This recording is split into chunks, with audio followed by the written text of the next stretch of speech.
नमस्कार ओडिशा। आज होची नवेम्बर मास 2 तारिख रविवार। आजिर पाणीपाग अपडेट आसी जाइछि।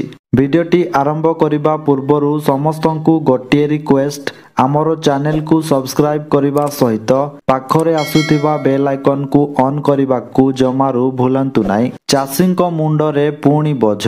आसंता सप्ताह रे वर्षा निश्चित।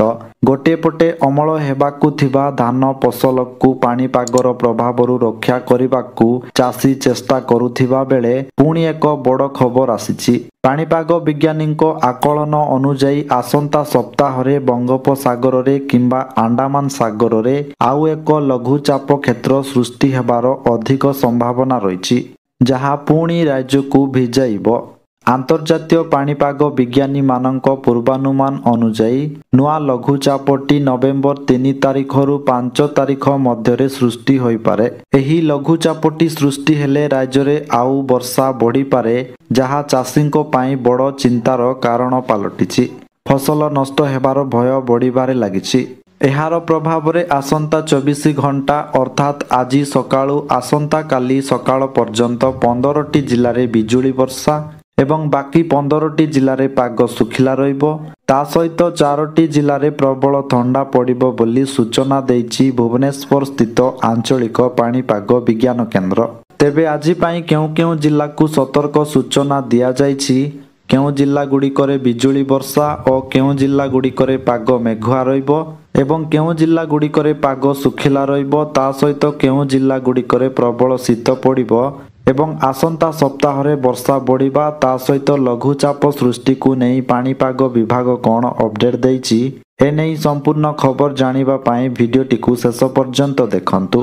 ता सहित चैनल रे नुआ करी आसीथिले आम चैनल जी न्यूज अपडेट को एबे ही सब्सक्राइब करी पाखरे आसुथिबा बेल आइकन को ऑन करी रखंतु, जा फल रे सबुदिन पाणीपाग अपडेट सर्वप्रथमे पाई पारिबे।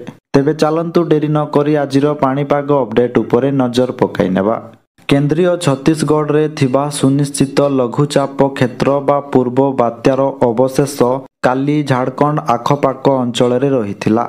एहा उत्तर पूर्व दिगकु गति करी आज मध्यरे दुर्बल होई एक सामान्य लघुचाप क्षेत्र रे परिणत हेबार संभावना रहिछि। एही वायुमंडलीय प्रभाव रे आज उत्तर ओडिशार किछि जिल्ला रे हालुकारु मध्यम धरणर वर्षा हेबार संभावना रहिछि। धान काटी सारिथिबा चाषी माने अमल होइथिबा धान को सुरक्षित स्थान रे रखिबा पाई परामर्श दिया जाइछि।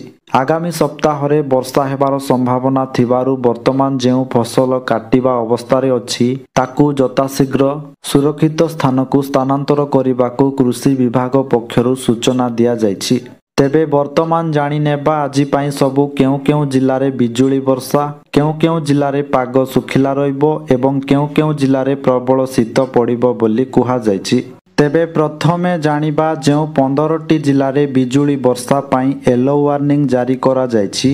उक्त 15टी जिल्ला रे सामान्यरु मध्यम धरणर वर्षा हेबा सहित बिजुली घड़घड़ी एवं घंटा प्रति 30 रु 40 किलोमीटर बेगरे पवन बहिबो। ता सहित किछि स्थान रे मेघुआ पाग रहिबो बोली कहिछि पाणीपाग विभाग। तेबे सेही 15टी जिल्ला गुड़िक हेउछि रायगड़ा, गजपति, गंजाम, नयागढ़, खोर्धा, पुरी, कटक, जगतसिंहपुर, केन्द्रापड़ा, जाजपुर, ढेंकानाल, केन्दुझर, भद्रक, बालेश्वर एवं मयूरभंज। एहा परे जानिबा जेउ 15टी जिल्ला रे पाग सुखिला रहिबो बोली कुहा जाइछि।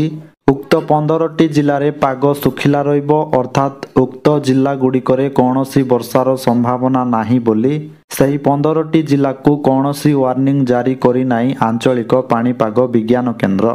तेबे सही 15टी जिल्ला गुड़िक हेउछि मालकानगिरी, कोरापुट, नवरंगपुर, कलाहांडी, नुआपड़ा, बलांगीर, कंधमाल, बौद्ध, सोनपुर, बरगढ़, संबलपुर, अनुगुल, देवगढ़, झारसुगुड़ा एवं सुंदरगढ़। एहा परे जानिबा जेउ 4टी जिल्ला रे प्रबल ठंडा पड़िबो बोली कुहा जाइछि। उक्त 4टी जिल्ला रे प्रबल ठंडा पड़िबो, ता सहित कुहुड़िया पाग रहिबो बोली सूचना देइछि आंचलिक पाणीपाग विज्ञान केंद्र। तेबे सेही 4टी जिल्ला गुड़िक हेउछि मालकानगिरी, कोरापुट, नवरंगपुर एवं कंधमाल। ତେବେ ଆପଣମାନେ କେଉଁ ଜିଲ୍ଲାରୁ ଦେଖୁଛନ୍ତି ଓ ଆପଣଙ୍କ ଜିଲ୍ଲାରେ ପାଗ ଓ ବର୍ଷାର ପ୍ରଭାବ କିଭଳି ରହିଛି ଆପଣମାନେ କମେଣ୍ଟରେ ନିଶ୍ଚୟ ଜଣାନ୍ତୁ। ତା ସହିତ ସବୁଦିନ ଏମିତି ପାଣିପାଗ ସମ୍ବନ୍ଧିତ ଲାଟେଷ୍ଟ ଅପଡେଟ୍ ଜାଣିବା ପାଇଁ ଆମର ଚ୍ୟାନେଲ ସହିତ ଯୋଡ଼ି ହୋଇ ରୁହନ୍ତୁ। ଆଉ ଭିଡ଼ିଓକୁ ଗୋଟେ ଲାଇକ୍ କରି ଅନ୍ୟମାନଙ୍କ ସହିତ ସେୟାର କରନ୍ତୁ, ଯାହାଫଳରେ ସେମାନେ ମଧ୍ୟ ପାଣିପାଗ ଅପଡେଟ୍ ପାଇପାରିବେ।